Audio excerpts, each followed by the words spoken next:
प्यारे विद्यार्थियों, आज का मेरा अगला टॉपिक है बायोएंसी यानी उत्प्लावकता। जब किसी वस्तु को किसी द्रव में डुबोया जाता है तो उस वस्तु पर ऊपर की ओर एक बल लगता है।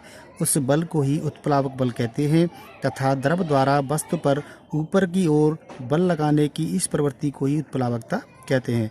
प्यारे विद्यार्थियों, जब किसी वस्तु को यानी जब किसी बर्तन को हम जल में डुबोते हैं तो उस बर्तन पर द्रव के द्वारा एक बल लगता है, ठीक है ना, ऊपर की, यानी कि वो अंदर जाने का विरोध करता है। जो जल है उस बर्तन के अंदर जाने का विरोध करता है, उस बल को ही बोलते हैं उत्प्लावक बल, ठीक है ना। द्रव द्वारा इस बल के लगाने की प्रवृत्ति को बोलते हैं उत्प्लावकता। उत्प्लावकता बल का परिमाण द्रव के घनत्व पर निर्भर करता है, यानी कि अगर द्रव ज़्यादा है तो सीधी सी बात है उस पर उत्प्लावक ज़्यादा लगेगा और कम है तो कम लगेगा। अब आता है आपका आर्किमिडीज का सिद्धांत।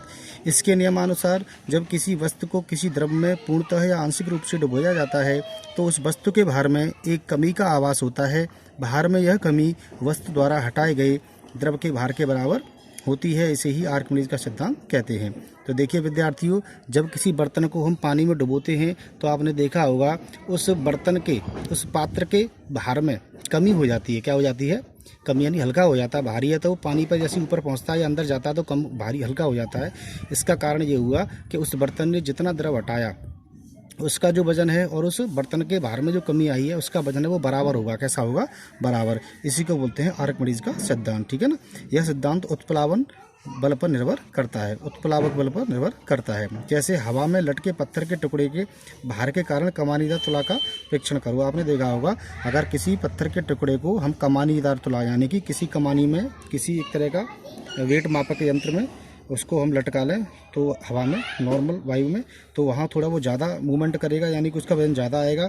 और फिर इसी पत्थर के टुकड़े को अगर हम पानी में डुबोएं और फिर हम कमानीदार तुला से लटका कर पानी में डुबोएं तो उसके वजन में कमी आ जाएगी, ठीक है ना।